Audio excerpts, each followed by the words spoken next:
시작을 해서 오늘 또 이렇게 발제자로까지 이렇게 또 초대를 해주시는 데 대해서 감사드리고요.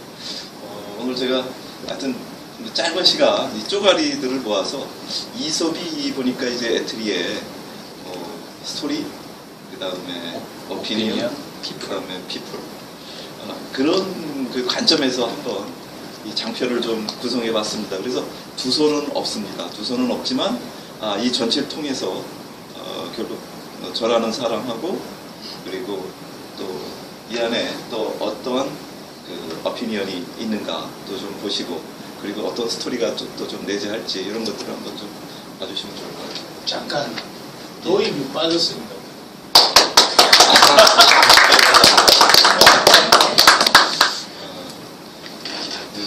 제가 who I am 그랬는데 이 I am이라고 한 걸 제가 굳이 쓴 거는 2016년에 그 AOC의 이제 주제로 제가 I am을 가지고 한번 그 AOC를 한번 시작을 한 적이 있었습니다. 이 I가 이제 ICT의 I고요. A는 Augmented Materials라고 하는 소위 세상, 그러니까 보이는 세상을 색이라고 한다면 이제 일종의 머티리얼이라는 그런 관점에서 이렇게 좀 했고요. 오늘 가족이라는 말이 나오고 그리고 빛, 그 다음에 새로운 에트리의 미션과 미래, 그리고 제가 현재 관심 있게 생각하고 있는 브레인, 이런 쪽으로 말씀드리겠습니다. 조금 전에 이 부분에 대해서 좀 보셨는데 여기 저의 가족, 쉽게 표현하면 좀 저와 긍정적 관계를 가지고 있는 그런 사람들입니다. 저희 아버님, 어머님, 저는 3녀 3남 중 위로 세 누님이 계신데 우리 큰 누님, 둘째 누님, 셋째 누님은 미국 계시는데 안 오셨고 이 두 분은 미국에서 얼마 전에 오셔가지고 같이 시간을 보냈을 때 찍은 거고 그 다음에 저는 사진을 찍었고 여기 이제 밑에 이제 남아있는 분이 있어요. 그래서 현재는 3녀 2남이 이 지구상에 이제 형제로서 같이 존재하고 있고 여긴 조카들이 있고 이 중에 이렇게 두 분 중에 한 분이 이제 반려자고 그리고 여기 이제 이렇게 둘이 이제 2남 1녀인데 지금 큰 남은 지금 돈 버느라고 바빠서 여기 없고 여기 이제 막내 이렇게 있습니다. 제가 왜 가족으로부터 시작했느냐? 저라고 하는 사람을 많은 사람들이 이렇게 볼 때 과연 나를 이해한다라는 것은 어떻게 보면 직장에서 또 다양한 어떤 이해관계에서 그 단면을 보고 있을 텐데 오래 보다 보면은 이제 저런 부분들을 잘 이해 못하는 부분들도 있을 텐데 아주 쉽게 표현해서 이런 가족이라는 한 단면을 통해서도 좀 쉽게 이해할 수 있는 부분들이 있더라 라는 말씀을 좀 드리고 싶었고 위로 누님 세 분이 있어가지고 제가 바로 이제 장남이자 이제 넷째인데 굉장히 여성을 이해하는데 남다른 어떤 감각을 좀 가지고 있습니다. 그리고 여기에 이제 그 두 분이 아버님 어머님인데 이 아버님은 뭐 정치를 하셨지만은 대단하게 부러지면 부러졌지 휘지 않으시는 분이세요. 대단한 카리스마와 저는 굉장한 독서를 가지고 계신 분이라고 생각을 해요. 저 자신을. 그래서 제일 그렇게 안 좋아하시는 분을 꼽으라고 그러면 5번째라 거의 첫 번째 들어가시는 분이고 어떻게 보면은 좀 제 나름대로 이제 생각을 한다면 하여튼 뭐 이 지구상 최상의 그 에고이스트라고 이제 보여지고 반면에 뭐 대부분의 어머님이 그렇듯이 여기는 그 셀프가 없으세요. 셀프가 없고 그냥 뭐 무작정 베푸시는. 그래서 이 다이나믹스가 이 스펙트럼이 너무 넓은 거예요. 그 너무 넓은 사이에서 이제 제가 이제 그 장남 역할을 했다라는 거 이제 아마 그런 부분들이 아마 이제 저를 이제 구성하는 많은 어떤 외적 요인이 됐다. 저를 만들어가는 데 있어서 큰 외적 요인이 됐다고 이제 생각이 들고 그리고 지금 이제 요 막내는 제가 이제 몇 년 됐나? 5, 6년 전인가? 갤러리아 백화점에 이렇게 이제 와이프랑 이제 애를 안고 이렇게 있는데 주변에 사람들이 같이 탔잖아요. 근데 애가 조금 이게 마스크가 좀 이쁘게 생겼어. 기집인지 아닌지 잘 모르겠. 지금은 조금 변하고 있지만, 근데 그랬더니 애 아빠는 어디 갔어? 그러니까 내가 안고 있는데. 이제 하여튼 50이 다 돼서 얻은 애입니다. 스트롱맨? 스트롱맨. 이제 아마 이 가족에서 우리가 어떤 리더십이라는 얘기를 찾기는 쉽지 않을 것 같지만,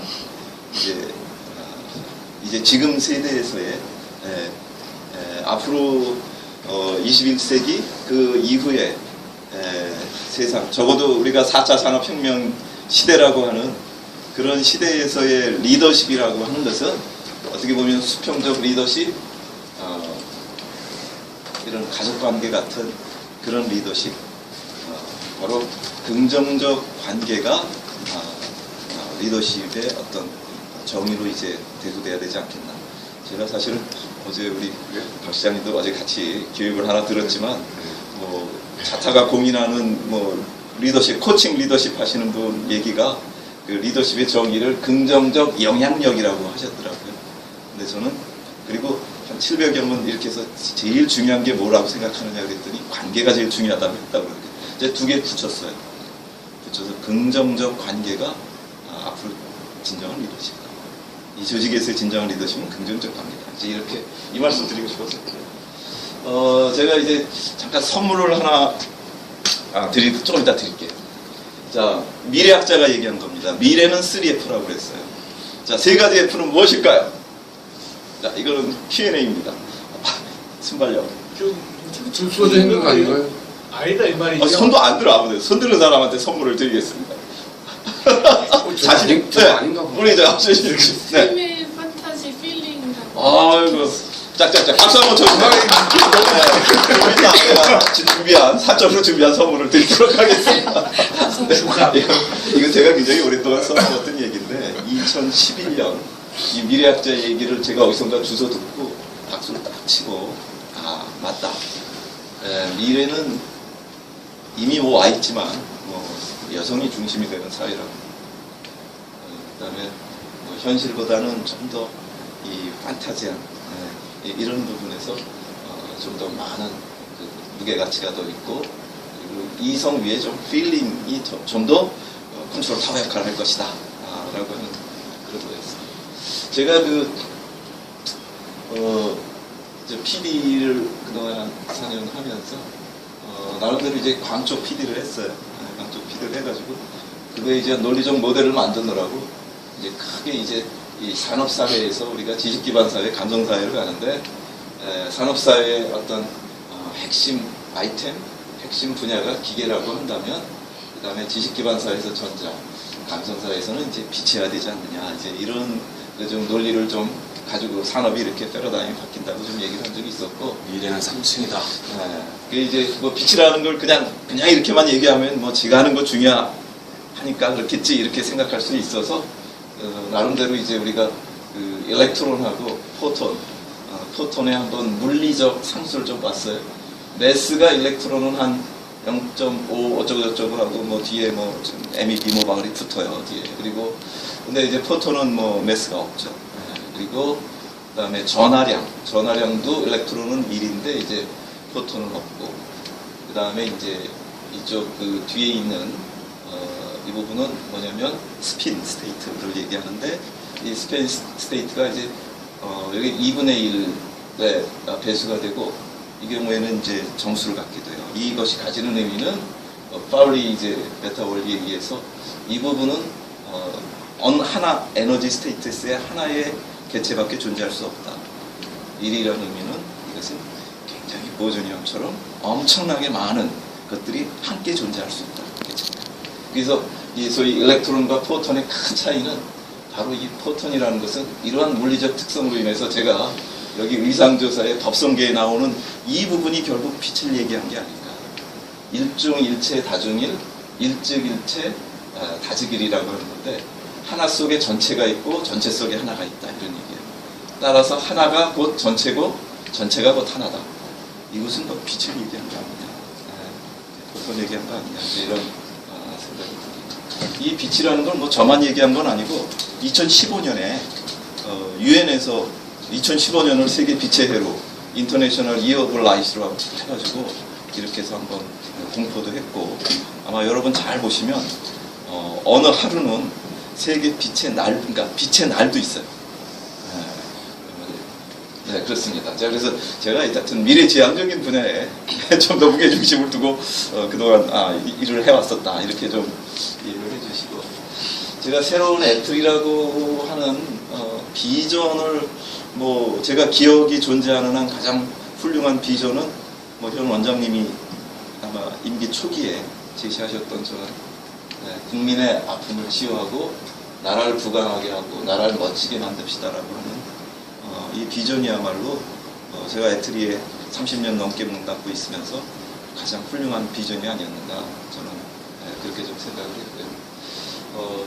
아마 여기 계신 분 중에 몇몇 이렇게 어떤 메이저가 보니까 우리 새로운 애트리 만들기 멤버이신 것 같은데, 저는 그때 우리가 합리분과 하면서 애트리 경영 전반에 대한 문제들을 좀 가지고 그것들을 어떻게 풀 수 있을까를 좀 3주간 고민했던 것 같은데, 가장 내리에서 그 당시 가장 비중 있게 저 생각했던 거는 지금 애트리에서 좀 소위 월급 걱정 하지 않는 그런 애트리 됐으면 좋겠다라고 하는 그런 게 있었고, 그리고 커리어 패스라고 하는, 진짜 여기 들어온 분은 어떤 형태의 어떤 직급으로 들어오셨던 자신의 커리어를 조직이 책임져 줄 수 있는 그런 조직이 됐으면 좋겠다.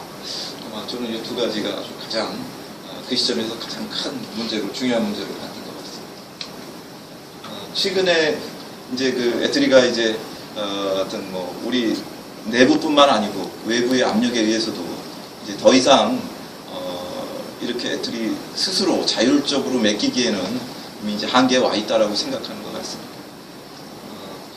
이거는 신문에, 전자신문에 얼마 전에 나온 건데, 이제 R&D를 통해서 사회 문제를 해결하고 일자리 창출하겠다라고 하는 이런 이제 것들이 이제 좀 나오기 시작했고요. 그래서 최근에 애트리 R&R, Role and Responsibility에 보면은 지금 TFT가 돌고 있는 것 같습니다. 그래서 어제 아마 리더십 교육에도 오전에는 이제 그 얘기를 저도 조금 들었는데, 그때 우리 김봉태 소장님이 했던 걸 제가 사진을 찍어서 잘 됐다, 오늘 얘기해줘야지. 그리고 제가 가져왔는데, 네, 과거에 애트리가 인프라 고도화라고 하는 부분에서 소위 통신 자체가 인프라로서 그 중요성을 지대하게 가지고 있기 때문에 이런 것만 해도 우리는 뭐 자타가 알아주는 그런 무게감 있고 그런 기관이었는데, 이제 어느 한 시점 여기를 뭐 산자부라고 얘기하시던데, 우리 김 소장님한테 산자부보다는 이때가 지식경제부예요. 지식경제부 시절부터 이제 정보통신이 그쪽 포함되면서 IT가 본 산업에 이제 녹아 들어가야 한다고 하면서부터 이제 산업 육성 뭐 이런 부분에 대한 이제 대단한 미션을 조금 직간접적으로 좀 받았던 것 같고, 지금은 이제 새로운 4차 산업혁명 시대에 국민 중심 국민 체감 R&D 요구, 국가 사회 문제 해결, 그리고 신성장 동력 창출 위한 기초원천 요구, 이제 이런 것들이 이제 적어도 애트리 밖에서 애트리를 보는 시각에 이런 것들을 너희는 좀 해줬으면 좋겠다라고 요구받고 있는 것 같습니다. 저는 이 애트리 미션이 밖에서 요구받는 것들이 거의 틀리지 않다.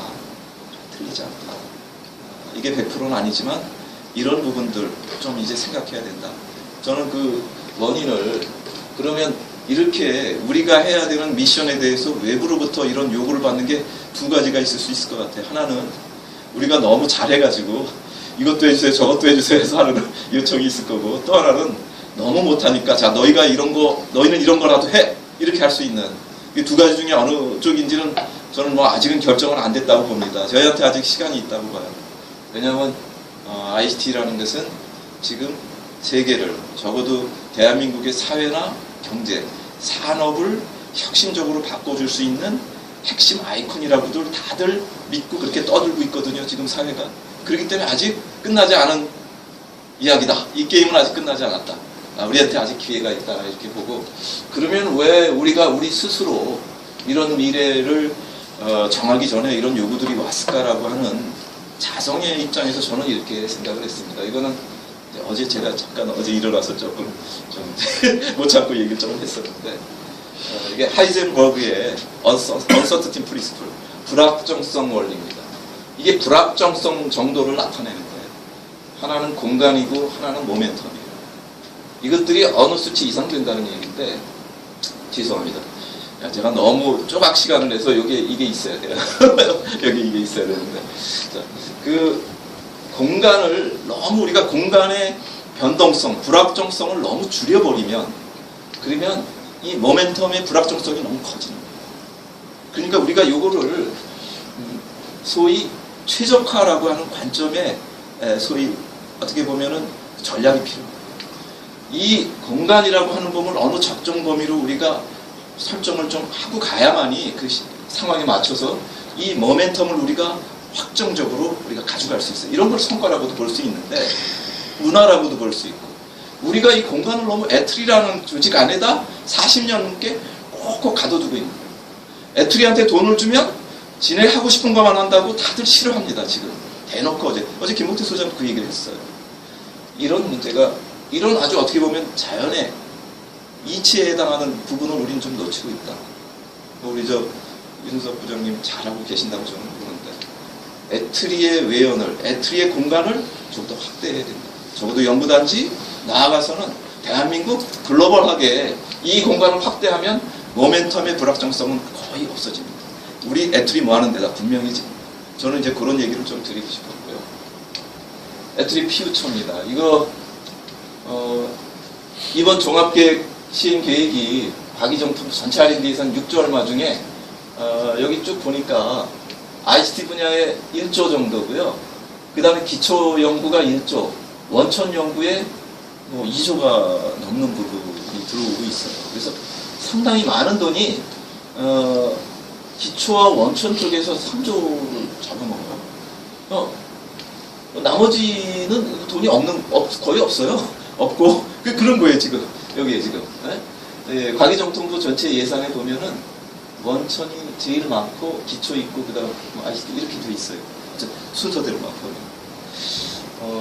제가 지금 애트리 피우처를 앞으로 우리가 어떻게 가져가야 될까? 요거 지금 아까 불확정성 원리 얘기한 김에 꼭 그거를 공간만의 텀이 아닌 시간의 텀으로도 이 얘기를 하고 있습니다. 시간과 에너지의 크로스가 어느 플랭크 상수 이상이 된다. 이 얘기는 이거 역시 마찬가지로 시간의 텀을 너무 좁혀놓으면 에너지의 불확정성이 무한대가 됩니다. 그러니까 에너지를 발휘할 수 없다는 얘기. 우리는 너무 근시안적으로 애트리가, 근데 이제 한번 생각해 볼 문제인데, 항상 내년 먹거리, 3년 먹거리, 항상 거기에만 너무 매달린 게 아니냐.